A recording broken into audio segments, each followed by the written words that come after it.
এরপরে প্রশ্ন করেছেন 12 রবিউল আউয়াল একজন পীর ও বক্তা বলেছেন ঈদে মিলাদুন্নবী লাইলাতুল কদরের চেয়েও উত্তম, এটা কোরআন সুন্নাহ সম্মত কিনা? একজন সাধারণ মুসলিম মাত্রই জানেন যে আল্লাহ তাআলা কোরআনে কারিমে বলেছেন লাইলাতুল কদরে খায়রুম মিন আলফি শাহর, লাইলাতুল কদর হাজার মাসের চেয়ে উত্তম। লাইলাতুল কদরের ফজিলত সম্বলিত সূরা, স্বতন্ত্র সূরা কোরআনে যেখানে আছে, আরও একাধিক আয়াত আছে, বহু হাদিস আছে, এবং হাদিস এবং কোরআনকে একসাথে করলে দেখা যায় লাইলাতুল কদরের যে ফজিলত হাজার মাস ইবাদতের চাইতে বেশি উত্তম। এত বেশি ফজিলত অন্য কোনো রাতে ইবাদতের ব্যাপারে বলা হয়নি। সেখানে রবিউল আউয়াল 12 রবিউল আউয়ালের এই দিন বা রাতের কোনো ফজিলতের কথা কোনো হাদিস আলাদা করে বলা হয়নি। হ্যাঁ, নবী করিম সাল্লাল্লাহু আলাইহি সাল্লামের জন্ম এবং মৃত্যুর স্মৃতি বিজড়িত এই মাসটি আমাদের কাছে তাৎপর্যপূর্ণ সন্দেহাতীতভাবে, কিন্তু এর মানে এই না যে এই মাসের এই দিনের কোনো ফজিলত কোন হাদিসে আছে। অতএব 12 রবিউল আউয়ালকে লাইলাতুল কদরের চাইতে শ্রেষ্ঠ বলা তো দূরের কথা, লাইলাতুল কদরের সাথে তুলনা করারই আসলে কোনো কারণ নেই। এই বিষয়গুলো নিছক আবেগের কথা, এগুলোর সাথে কোনো সুন্নাহর কোনো সম্পর্ক নেই, এগুলোর সাথে তথ্য প্রমাণের কোনো সম্পর্ক নেই, এগুলো কোনো এভিডেন্স বা তথ্যভিত্তিক কোনো কথা নয়। অতএব মন গড়া এই সমস্ত শুধুমাত্র আবেগ সর্বস্ব কথা এটা একজন মুসলিম বলতে পারেন না। মুসলিম যা বলবেন সেটা কোরআন হাদিস থেকে আহরণ করেই বলবেন, কোরআন হাদিস মন গড়া কোনো জিনিস কিন্তু নয়। সুরাইয়া আফরা আপনি লিখেছেন নামাজে সানা পড়া কি ঠিক না? হ্যাঁ, অবশ্যই নামাজ সানা তো পড়তে হবে, শুধু ঠিক না কেন, বরং নামাজ সানা পড়াটাই তো কাঙ্ক্ষিত এবং প্রত্যাশিত এবং হাদিস নির্দেশিত।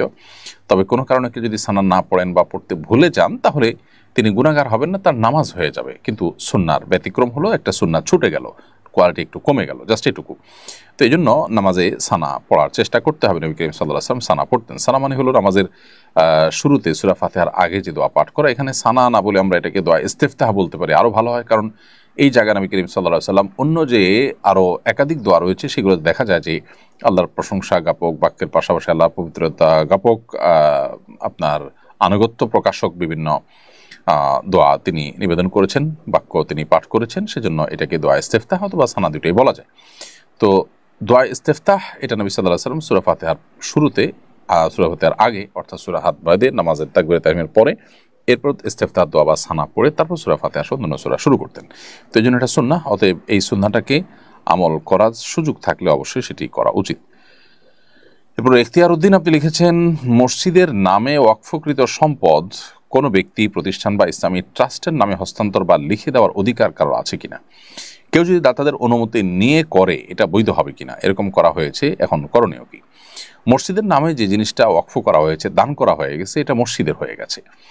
এটাকে কোনো দানের পরে এটার মালিকানা কোনো প্রতিষ্ঠান বা ট্রাস্টের কাছে আর আসতে পারে না। হ্যাঁ, এটার পরিচালনার জন্য কোনো ট্রাস্ট দায়িত্ব নিতে পারে, সেটা ভিন্ন বিষয়। কোনো দানকারী ব্যক্তি নিজে কোনো ট্রাস্টকে, কোনো প্রতিষ্ঠানকে দায়িত্ব দিল তারা দেখভাল করার জন্য।